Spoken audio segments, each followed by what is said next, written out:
رب العالمين والصلاة والسلام على سيد الأنبياء والمرسلين أما بعد فأعوذ بالله من الشيطان الرجيم بسم الله الرحمن الرحيم الصلاة والسلام عليك يا رسول الله وعلى آلك وأصحابك يا حبيب الله. نبی محترم صلی اللہ تعالی علیہ وآلہ وسلم کا فرمانے عظمت نشان ہے. ارشاد فرمایا ان اللہ کتب علیکم الحج، یعنی اے لوگو اللہ نے تم پر حج کو فرض کیا. اس پر ایک صحابی رضی اللہ تعالی عنہ جن کا نام اقرع بن حابس تھا،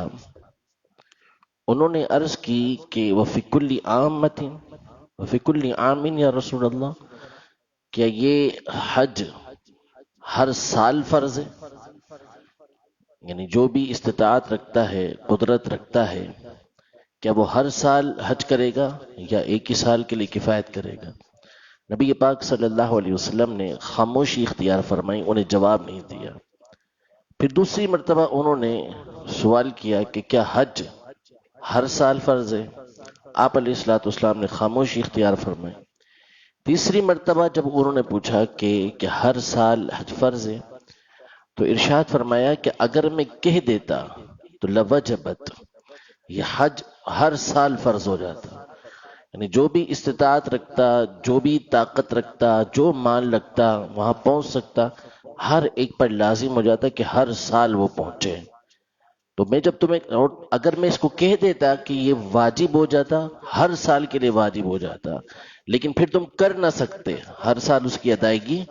نہ کر سکتے، لہذا جو میں نے تمہیں کہا ہے اس پر عمل کرو، اس پر عمل کرو. تو ہر صاحب استطاعت جس کو اللہ نے وسعت دی، جس کو مال دیا اور وہ حج کے لیے جا سکتا ہے، تو زندگی میں ایک مرتبہ اس پر حج کو فرض کیا گیا. اور نبی پاک صلی اللہ علیہ وسلم نے اس پر وعید بیان فرمائی کہ جو شخص حج فرض ہونے کے باوجود حج نہ کرے تو چاہے وہ یہودی ہو کر مرے، چاہے وہ عیسائی ہو کر مرے. یعنی اس کا حج نہ کرنا یہ اتنا خطرناک ہے کہ نبی پاک صلی اللہ علیہ وسلم نے اس سے اپنا ذمہ اٹھا لیا کہ وہ چاہے یہودی ہو کر مرے، چاہے عیسائی ہو کر مرے. علماء یہ ارشاد فرماتے ہیں اس میں اشارہ ہے کہ جو شخص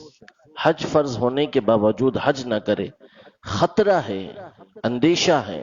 کہ کہیں اس کا ایمان ضائع نہ ہو جائے، کہیں اس کا ایمان ضائع نہ ہو جائے. قرآن مجید فرقان حمید میں اللہ جل شانہ نے ارشاد فرمایا وَلِلَّهِ حِجُّ الْبَيْتِ مَنِ اسْتَطَاعَ إِلَيْهِ سَبِيلًا، کہ وہ لوگ جو بیت اللہ کی طرف آنے کی قدرت رکھتے ہیں، جو حج کی قدرت رکھتے ہیں،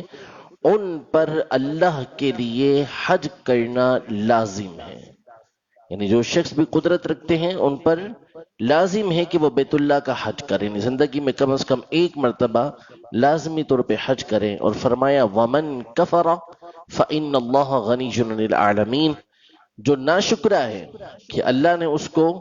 وسعت دی، اس کو طاقت دی اور وہ حج بیت اللہ ادا کر سکتا تھا، اس کے باوجود اس نے حج ادا نہیں کیا، تو فرمایا بے شک اللہ پاک تمام عالمین سے بے پرواہ ہے،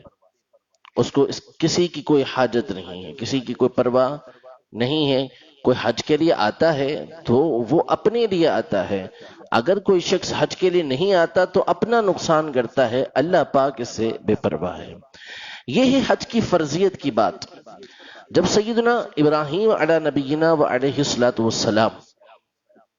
کعبۃ اللہ المشرفہ کی تعمیر کر کے فارغ ہوئے تو اللہ پاک نے حکم ارشاد فرمایا کہ لوگوں میں حج کا اعلان کیجیے. وَأَذِّن بِالنَّاسِ فِي الْحَجِّ وَأَذِّن فِي النَّاسِ بِالْحَجِّ، لوگوں کے درمیان حج کا اعلان کریں کہ اے لوگوں حج کرو. عرض کی کہ اللہ عز و جل میری یہ آواز لوگوں تو کیسے پہنچے گی؟ جہاں میں موجود ہوں مکہ مکرمہ میں کچھ افراد ہیں اور میری آواز کیسے پہنچے گی؟ ارشاد فرمایا تم ندا دو، تم صدا دو، آواز پہنچانا ہمارا کام ہے۔ سیدنا ابراہیم علیہ الصلوۃ والسلام کوہ ابو قبیس پر کھڑے ہوئے اور آپ نے ندا کی حجو، اے لوگو حج ادا کرو۔ روایتوں کے اندر موجود ہے کہ جس نے حضرت ابراہیم علیہ السلام کی اس آواز پر، اس ندا پر لبیک کہا کہ ہم حاضر ہیں، اللہ پاک نے ان تمام کو حج کی سعادت عطا فرمانی ہے۔ جس نے جتنی مرتبہ کہا اللہ پاک اتنی مرتبہ اس کو حج کی سعادت عطا فرمائے گا۔ کعبۃ اللہ المشرفہ، حدیث مبارکہ ہے طبرانی شریف کی، اللہ کی بارگاہ میں اس نے عرض کیا اللہ عز و جل میرا ارد گرد بڑا ویران ہے۔ اپنی ویرانی کی اس نے اللہ کی بارگاہ میں گزارش کی، یہ اسلام سے پہلے بڑا ویران ہے، کم لوگ اس کی طرف آتے ہیں۔ تو اللہ پاک نے کعبۃ اللہ المشرفہ کو فرمایا کہ ان قریب میں ایسے لوگ پیدا کروں گا جو تیری طرف اس طرح کھچ کھچ کر آئیں گے، اس طرح آئیں گے کہ جیسے کبوتری اپنے انڈوں کی طرف آتی ہے، کہ اگر کبوتری کو انڈے پتہ ہوں کہ میرے کہاں ہیں تو لپک لپک کے اس کی طرف جائے گی، تو ان قریب میں ایسی قوم پیدا کروں گا کہ جو تیری طرف اسی طرح لپک کر آئے گی، اسی طرح سمٹ کر آئے گی۔ اور ایسی قوم پیدا ہوئی کہ اللہ پاک نے کعبۃ اللہ المشرفہ کی وہ محبت ان کے دلوں کے اندر ڈالی کہ جب تک اللہ نے موقع دیا کعبۃ اللہ المشرفہ کے پاس کھڑے ہونے کی کسی کو جگہ نہیں ملتی تھی۔ ایسی محبت اللہ پاک نے اس کعبے کی لوگوں کے دلوں میں ڈالی، اور جب حالات کی وجہ سے یہ معاملات ختم ہوئے تو آج دلوں میں کتنی انگڑائیاں کتنوں کے لے رہی ہوتی ہیں کہ اللہ پاک اسباب پیدا کرے، راستے کھل جائیں کہ کسی طرح ہم اس کے در پر حاضر ہو جائیں۔ ایسے کئی افراد آپ کو ملیں گے کہ جن کے برسوں گزر گئے اور انہوں نے ہمیشہ جو عرفات کا میدان تھا وہاں پر حاضری دی ہے، 20 مرتبہ حاضری دی، 50 مرتبہ حاضری دی ہے۔ اب یہ چند سال کی وجہ سے جب وہ نہ جا سکے تو دل کی حالت پوچھنے والی ہے کہ کیسا محسوس ہوتا ہے کہ عرفات کے میدان کے اندر ہم پہنچ نہ سکے۔ تو اللہ پاک نے کعبۃ اللہ المشرفہ کی محبت کو اہل ایمان کے دلوں کے اندر رکھا ہوا ہے، اور اس کو آباد کرنا، اس کو تعمیر کرنا، یعنی آباد کرنا اس کا مطلب ہے کہ یہاں جانا، طواف کرنا، نمازیں پڑھنا، علم دین کو عام کرنا۔ اس کے بارے میں فرمایا انما یعمر مساجد اللہ من آمن باللہ والیوم الآخر واقام الصلاة وآت الزکاة ولم یخش الا اللہ فعسى اولئک ان یکونوا من المہتدین۔ یہ جو اللہ کی مسجدیں ہیں، اور سب سے بڑی مسجد اس میں مسجد حرام ہے، خاص مسجد حرام کے بارے میں آیا کہ جو لوگ مسجدوں کو آباد کرتے ہیں، مسجدوں کو معمور کرتے ہیں کہ وہاں جاتے ہیں، نمازیں ادا کرتے ہیں،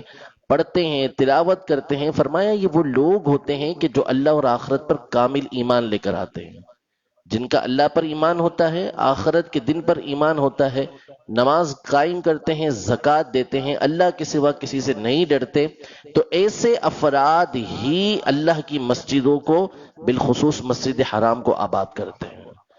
جس کے دل کے اندر ایمان کی کمی ہے، ایمان کی کمزوری ہے، تو وہ لوگ مسجدوں کو آباد کرنے والے نہیں ہیں۔ مسجدوں کو آباد کرنا یہ اللہ کے نیک بندوں کی نشانی ہے۔ تو جب عام مسجد کو بندہ آباد کرتا ہے تو اللہ نے اس کو ایمان کی نشانی قرار دیا، تو جو مسجد حرام کو آباد کرے اللہ پاک اس کے ایمان کو کس قدر کامل فرمائے گا۔ حدیث پاک میں فرمایا کہ روزانہ اللہ پاک کی 120 رحمتیں نازل ہوتی ہیں، 120 رحمتیں بالخصوص نازل ہوتی ہیں مسجد حرام کے اندر، جن میں سے 80 رحمتیں ان کو عطا ہوتی ہیں کہ جو کعبے کا طواف کر رہے ہوتے ہیں، 30 اللہ پاک ان کو عطا فرماتا ہے کہ جو کعبے کے گرد نماز ادا کر رہے ہوتے ہیں، اور 10 رحمتیں اللہ پاک فقط ان کو عطا فرماتا ہے کہ جو کعبے کو دیکھ رہے ہوتے ہیں۔ اس کو دیکھنا بھی اللہ پاک نے اپنی عبادت قرار دیا، اور قرآن پاک میں اللہ پاک فرماتا ہے کہ جعل اللہ الکعبۃ کہ یہ جو کعبہ ہے، یہ جو بیت حرام ہے، قیام للناس، ہم نے لوگوں کو، اس کعبے کو لوگوں کی بقا کا ذریعہ بنایا ہے کہ جب تک یہ کعبہ قائم ہے اس وقت تک دنیا قائم رہے گی، اور جب دنیا ختم ہونے والی ہوگی تو اس سے پہلے کعبے کو شہید کر دیا جائے گا، کعبۃ اللہ المشرفہ باقی نہیں رہے گا۔ حدیث پاک میں فرمایا کہ حج قیامت تک ہوتا رہے گا، حج قیامت تک ہوتا رہے گا۔ فرمایا یاجوج ماجوج کے آنے کے بعد بھی حج ہوتا رہے گا، حج کبھی نہیں رکے گا۔ کیوں؟ اس لیے کہ قرآن پاک میں اللہ پاک نے یہ فرمایا ہے کہ کعبہ یہ لوگوں کے قیام کا ذریعہ ہے، لوگ باقی جو ہیں وہ اسی کی وجہ سے باقی ہیں۔ جب کعبہ باقی نہیں رہے گا تو لوگ باقی نہیں رہیں گے، اور کعبے کا سب سے بڑا جو مقصد ہے وہ اس کا طواف کرنا ہے، اس کا حج ادا کرنا ہے۔ جب یہ حج باقی نہیں رہے گا، حج ختم ہو جائے گا، تو پھر لوگ بھی ختم ہو جائیں گے، لوگ بھی باقی نہیں رہیں گے۔ اللہ پاک ہم سب کو جلد اس کعبۃ اللہ المشرفہ کی زیارت نصیب فرمائے، اور اس کے ارد گرد چکر لگانے، طواف کرنے، اس کے پاس جانے کی اللہ پاک ہمیں توفیق عطا فرمائے۔ ایک ایک بقعہ، ایک ایک حصہ کعبۃ اللہ المشرفہ کا وہ ہے کہ جس میں اللہ پاک نے کروڑا کروڑ رحمتیں اور برکتیں رکھی ہوئی ہیں۔ امام ذہبی رحمۃ اللہ تعالی علیہ بہت بڑے محدث گزرے ہیں، فرماتے ہیں کہ جس جگہ پر نبی پاک صلی اللہ علیہ وسلم کے قدم رہے ہوں، جس جگہ نبی کریم صلی اللہ علیہ وسلم تشریف فرما ہوئے ہوں، اس جگہ کو دیکھ کر اپنی آنکھیں برکتوں سے بھر لو، برکتوں سے بھر لو۔ اور فرمایا کہ جو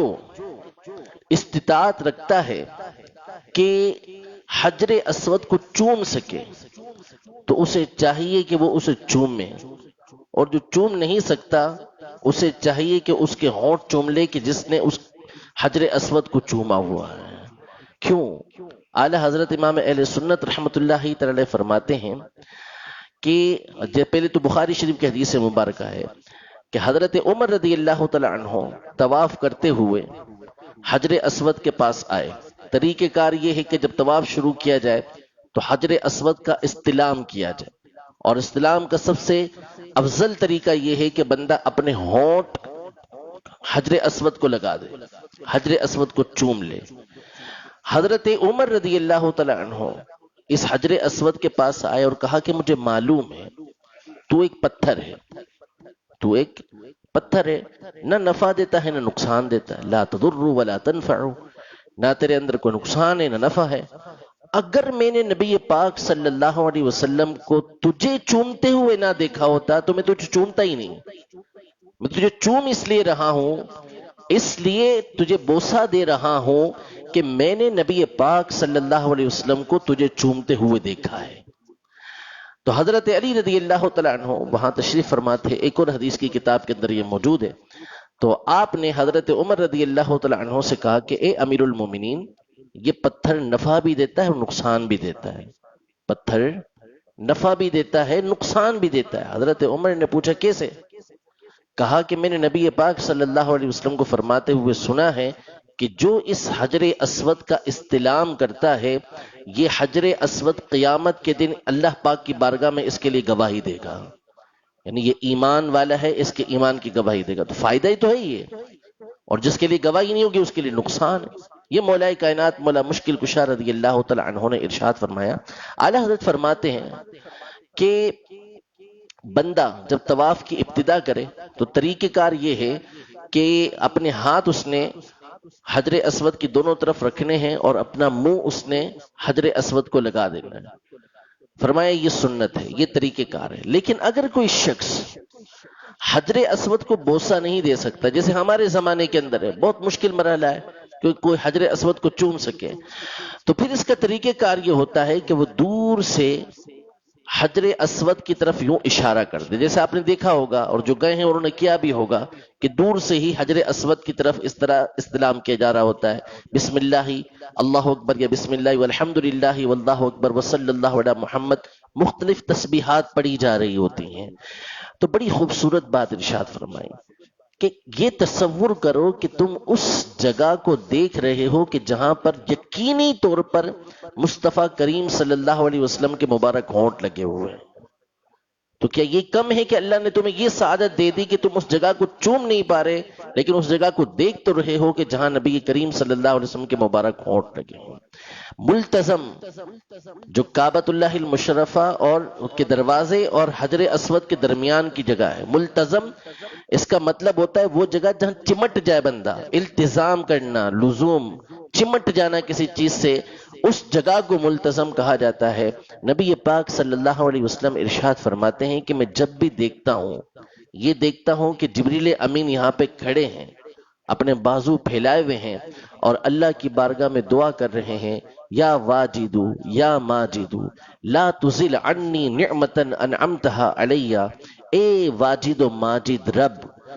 تو نے جو مجھ پر نعمتیں کی ہیں ان نعمتوں کو کبھی مجھ سے دور نہ کرنا۔ یعنی یہ وہ مقام ہے کہ یہاں پر اللہ پاک کی بارگاہ میں جو دعا کی جائے اللہ پاک اس دعا کو قبول فرماتا ہے۔ فرمایا جو کعبے کے اندر داخل ہو جائے اللہ پاک اس کے پچھلے گناہوں کو معاف فرما دیتا ہے۔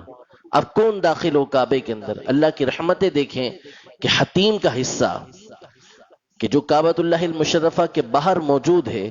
وہ حصہ اللہ پاک نے باقی رکھا۔ حدیث پاک میں ارشاد فرمایا کہ جو اس حتیم کے اندر داخل ہو جائے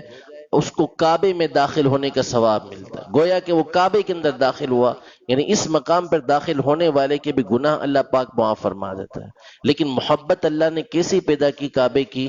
کہ جب کھلا ہوتا ہے حتیم تو موقع نہیں ملتا کہ بندہ حتیم کے اندر آسانی کے ساتھ داخل ہو جائے۔ تو وہی حدیث مبارکہ کہ اللہ پاک نے کعبہ سے فرمایا کہ میں تیرے ایسی قوم پیدا کروں گا کہ جو تیری طرف ایسے آئے گی جیسے کبوتری اپنے انڈوں کی طرف آتی ہے۔ اللہ پاک جلد سے جلد وہ دن واپس لائے کہ ہم دوبارہ کعبۃ اللہ المشرفہ کی زیارت کر سکیں اپنی آنکھوں سے اور اسے چوم سکیں، اس کے طواف کے پھیرے لگا سکیں، حتیم میں داخل ہو سکیں۔ رب العزت جل وعلا اس مصیبت کو، اس پریشانی کو جلد ہم سے دور فرمائے، آمین بجاہ النبی الامین صلی اللہ تعالی علیہ وآلہ وسلم۔